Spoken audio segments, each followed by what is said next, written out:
before with her at a scent work trial, and she's always so positive, and her little Terry did so well that day. She got the highest title you could get, completing all the master levels in AKC scent work. And it was on her birthday, June 8th, that Terry got that, and that was a gift to Julie. And Julie was so thankful, and she worked so hard with her. And Terry excelled in many things: herding, agility, high awards in obedience. I mean, that dog's amazing. But they're going to continue on with her little career.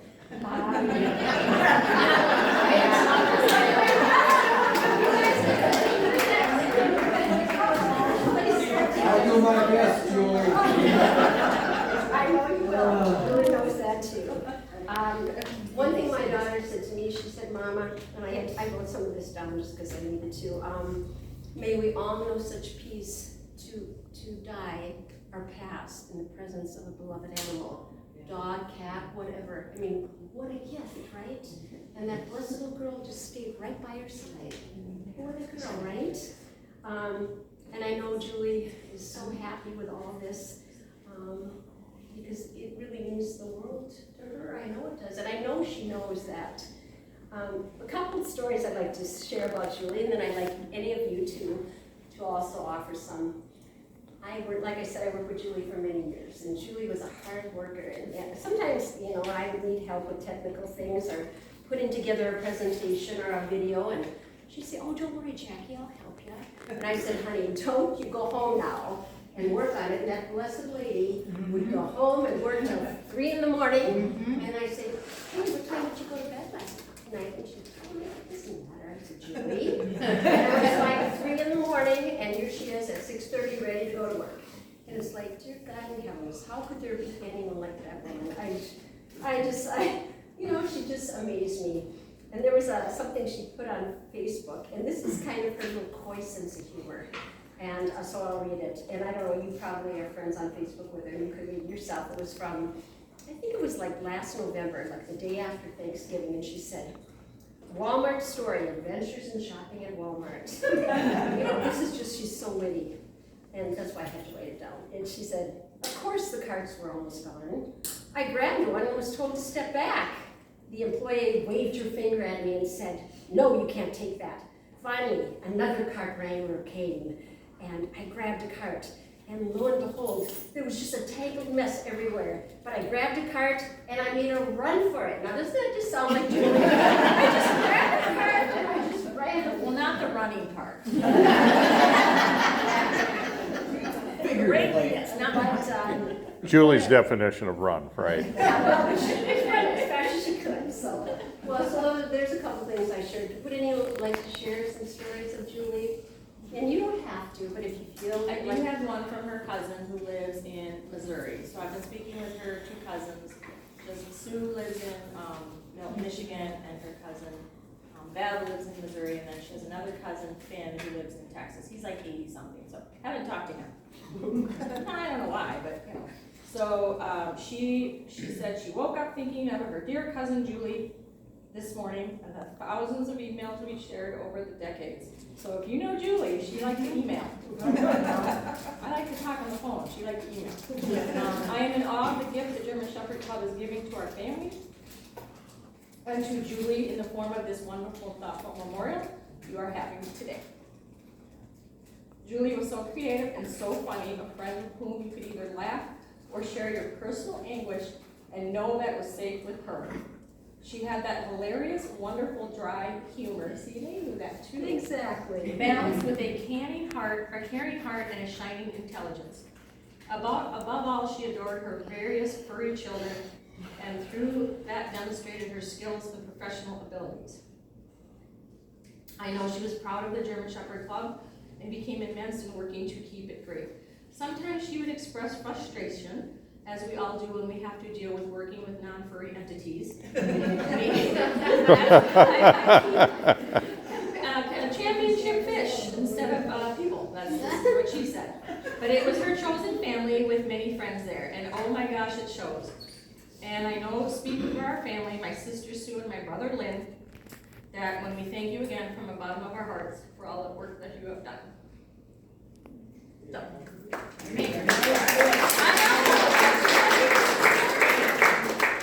one thing about Julie, and I think all of you will agree with me, she was, and Rhonda said this over and over again, the most loyal friend you could ever have.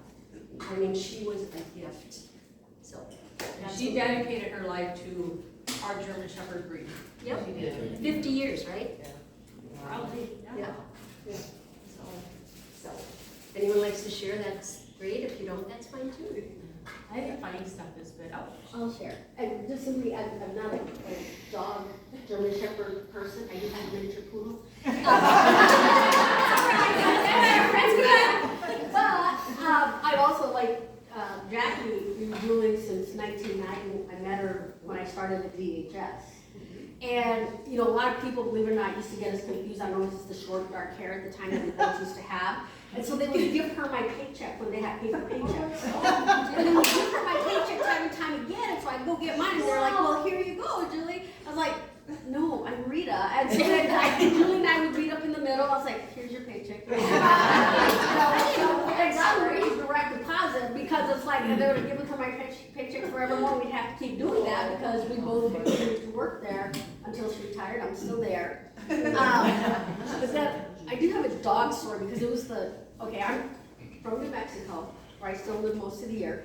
But I remember being at lunch one time with Julie and our other friend Monique, who was also a dog person. Oh, yeah. I did not know dog language. I knew Spanish cursing language. And so they kept talking about, oh my God, did you see that bitch? Did you do the best?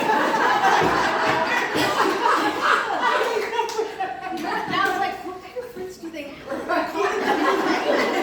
They both know them and they think the same. And I was kind of like, it's finally after about the second time eating with me, I said, why do you guys not like your friends and you're talking about, we're not talking about friends, we're talking about dogs.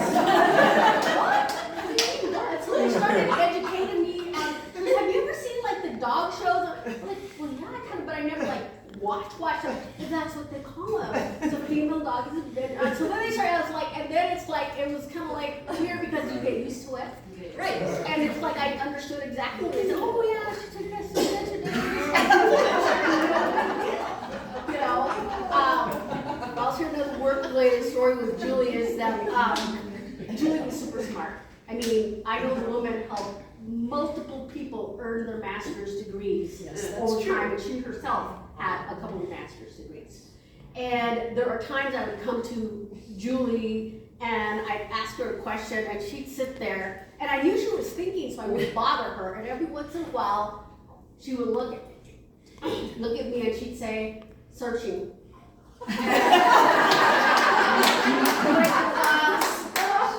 She goes, looking through archives. And I'm like, what the hell are you doing? And she goes, she thought of her brain as a computer, and she had so much information, and so much, that she had a way of categorizing it and classifying it, that she was literally searching it, and going through things. It's like, she goes, found it, hold on, let me just squish it out a little bit more so that I can get you what it was. You know, and that was sweet. So I won't last more about her because most people like, and Julie sometimes, even though the sweetest, her and I sometimes would have some discussions. I cried on her shoulder plenty of times. So when she ended up needing surgery, and I'm like, who's going to take care of you? Your dogs can't take care of you, your brother.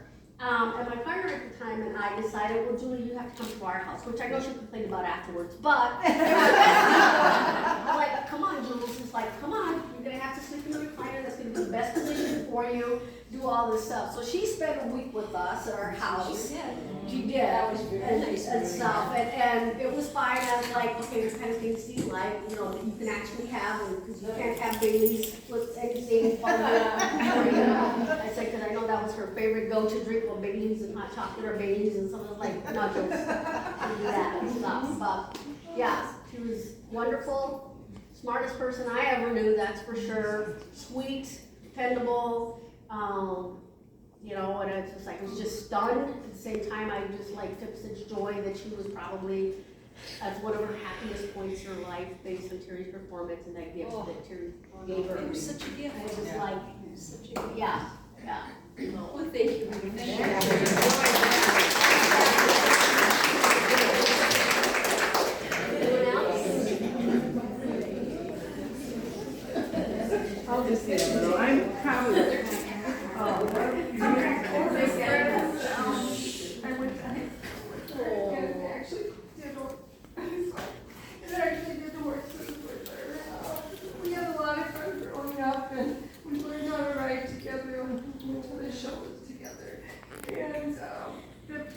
we had our 50th anniversary or reunion at high school, and it was so fun to be able to see her again.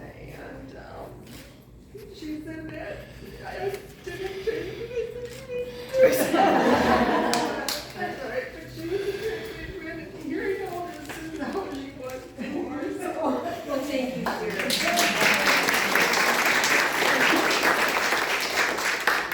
Anyone else? Well, we'll go back to the surgery theme. Here you go, Carol. Most of you know that she shattered her shoulder somewhere along the line. And we had just been, I don't know, 20 minutes somewhere.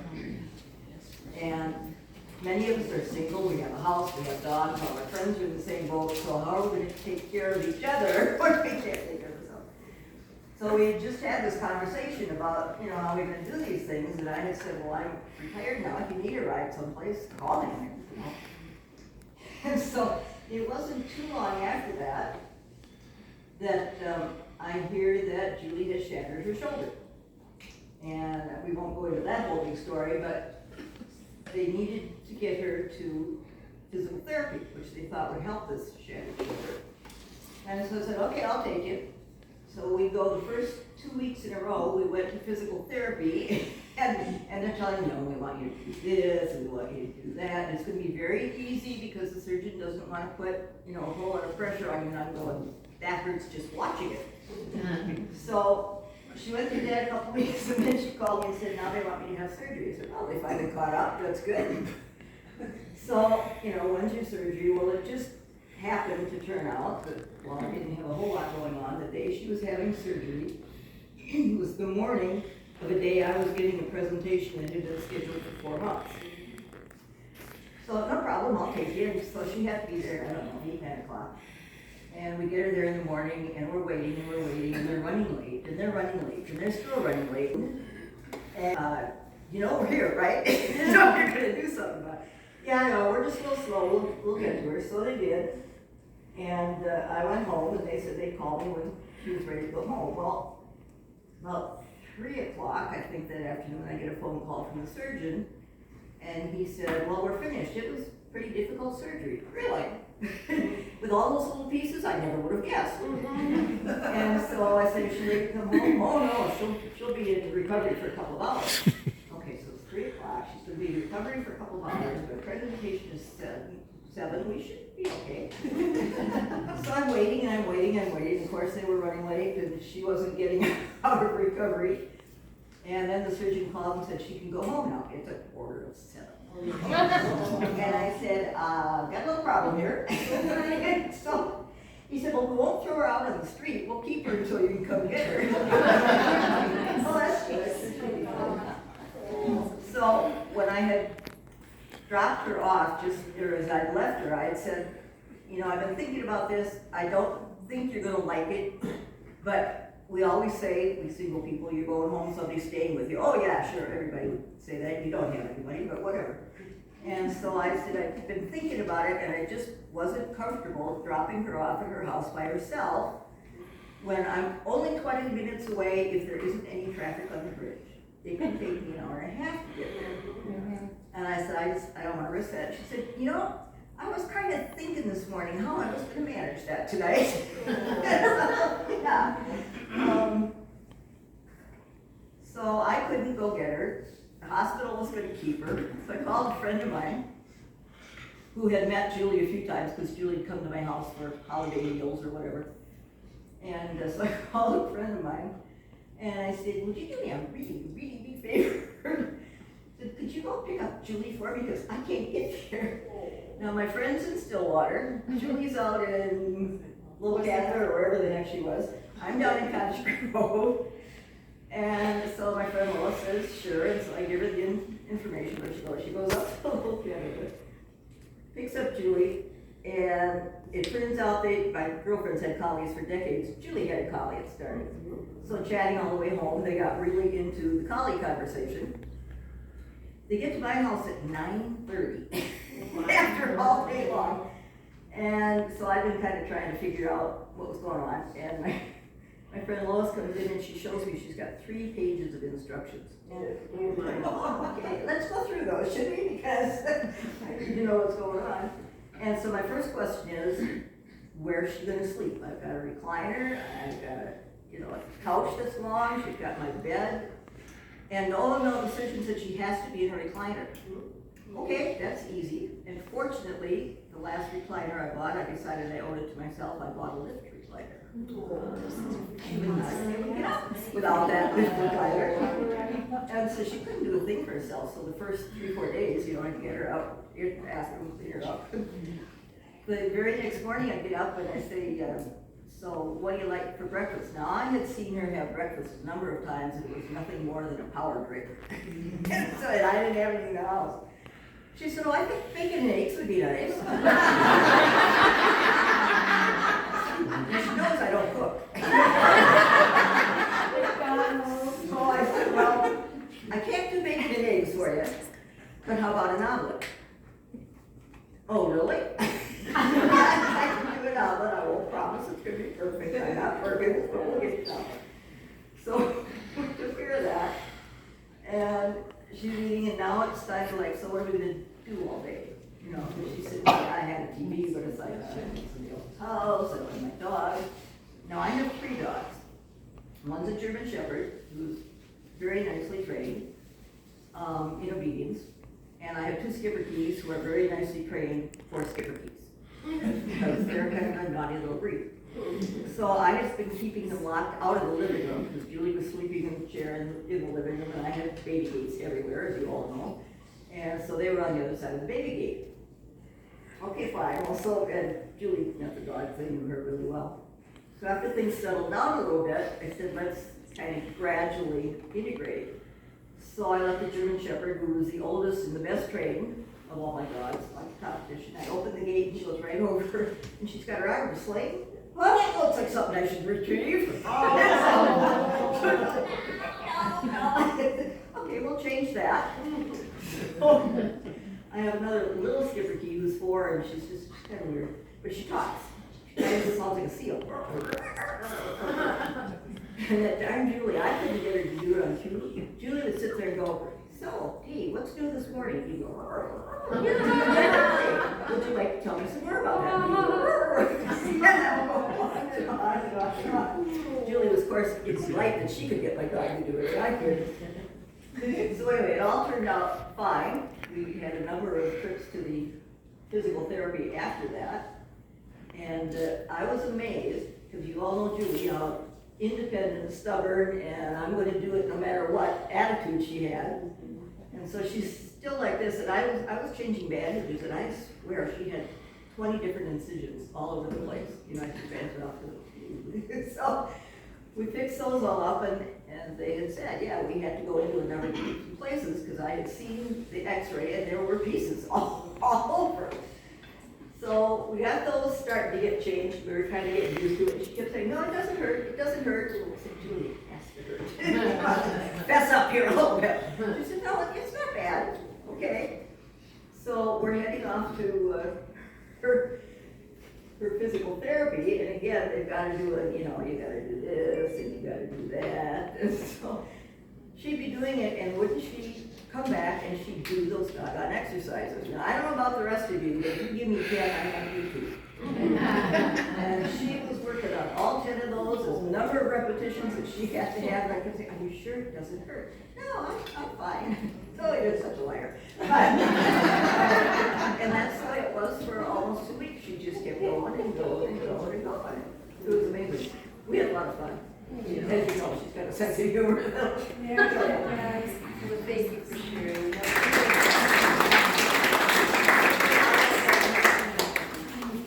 Well, again, I really appreciate you guys coming and all of us and to Julie.